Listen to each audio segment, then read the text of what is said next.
Bismillahirrahmanirrahim. Assalamualaikum warahmatullahi wabarakatuh. Selamat pagi anak-anak.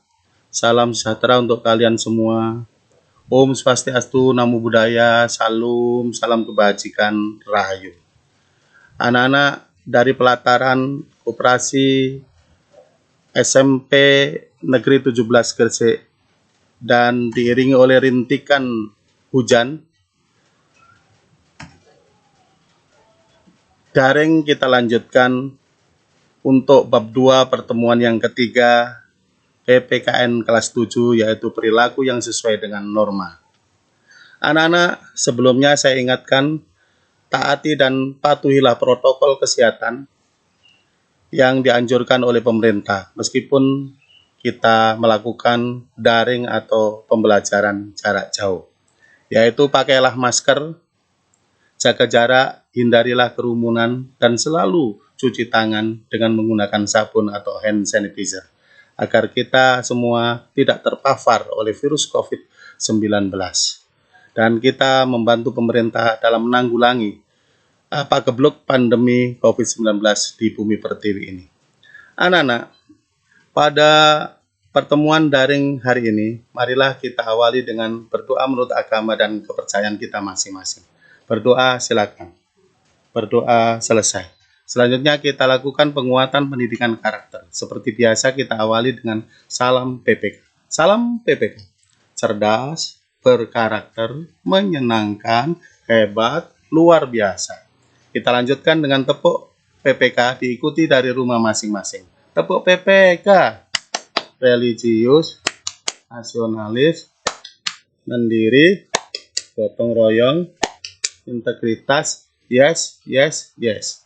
Anak-anak, pada daring hari ini akan kita bahas KD yang ketiga, PPKN kelas 7, pertemuan yang ketiga.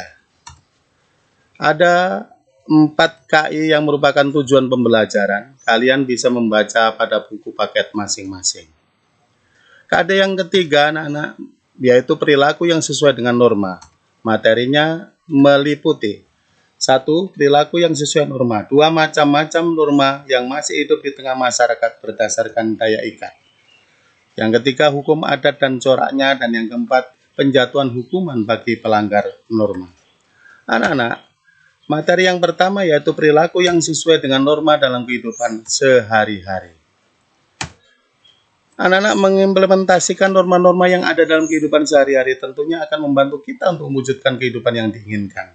Norma kesopanan, norma kesusilaan, dan norma hukum akan selaras apabila pelaksanaannya dilandasi dengan nilai-nilai ketuhanan yang Maha Esa.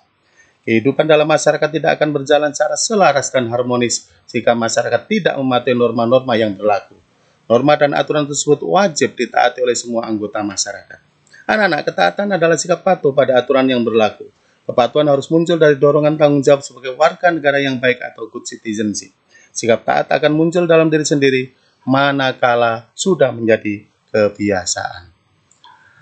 Anak-anak, norma mendorong bahkan menekan individu dan kelompok atau masyarakat secara keseluruhan untuk mencapai nilai-nilai sosial. Adapun nilai sosial anak-anak adalah sesuatu yang baik, diinginkan, dicita-citakan, dan dianggap penting oleh masyarakat. Adapun norma merupakan peraturan untuk berbuat yang dibenarkan dalam mewujudkan cita-cita tersebut. Anak-anak, jika nilai adalah pola perilaku yang diinginkan, maka norma merupakan cara-cara perilaku masyarakat yang disetujui untuk mencapai nilai tersebut. Anak-anak, ada banyak jargon dan slogan penerapan kebiasaan yang baik.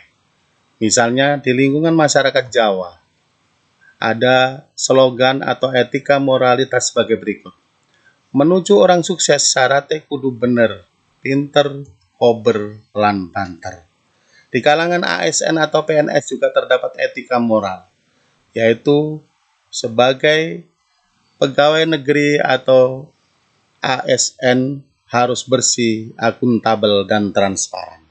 Di lingkungan sekolah dan lembaga lain juga terdapat jargon atau slogan etika moralitas, yaitu budaya malu, budaya tertib, dan budaya bersih. Budaya malu adalah sikap malu jika melanggar aturan yang berlaku. Misalnya, malu datang terlambat hadir di sekolah. Budaya tertib adalah membiasakan bersikap tertib dimanapun berada. Contohnya berjalan di lajur sebelah kiri jalan dan mentaati rambu-rambu lalu lintas.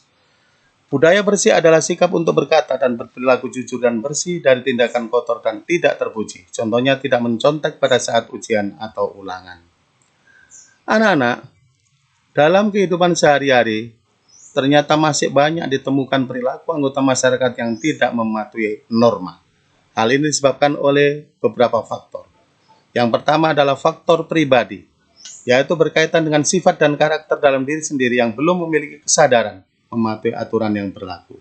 Dan yang kedua adalah karena faktor lingkungan, yaitu pengaruh lingkungan kehidupan sekitar yang belum memberikan daya dukung terhadap watak untuk mematuhi aturan yang berlaku. Contohnya kurangnya perhatian orang tua terhadap anak dan pergaulan yang tidak baik di masyarakat. Anak-anak, perilaku yang sesuai norma dapat diwujudkan di lingkungan keluarga, di lingkungan sekolah, dan di lingkungan masyarakat.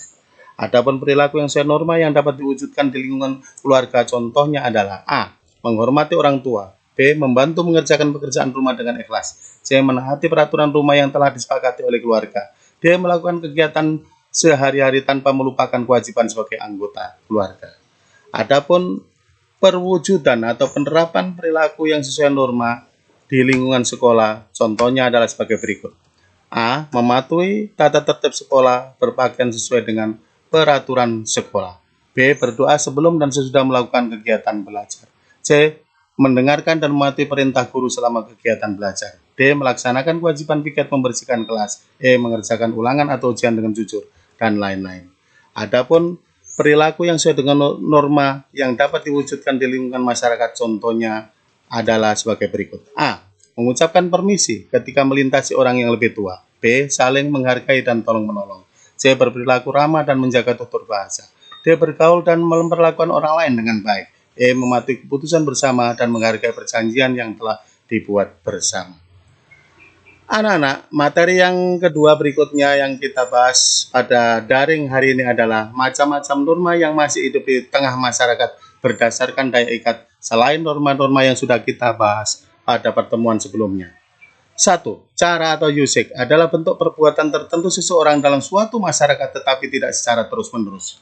2. Kebiasaan atau folk ways adalah perbuatan yang secara sadar diulang-ulang dalam bentuk yang sama dengan tujuan jelas dianggap baik dan benar. 3. Tata kelakuan atau mores adalah kebiasaan yang tidak hanya dianggap sebagai cara perilaku saja, tetapi diterima sebagai norma. Dan yang keempat, adat istiadat atau custom adalah tata kelakuan yang kekal, warisan turun-menurun dari generasi ke generasi lain sehingga kuat menyatu dengan pola-pola perilaku masyarakat. Anak-anak, materi yang ketiga adalah hukum adat dan corak hukum adat.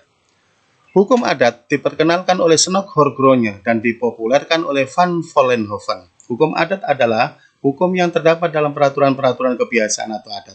Sifat hukum adat tidak tertulis, memuat unsur-unsur asli atau sifat tradisional dan agama.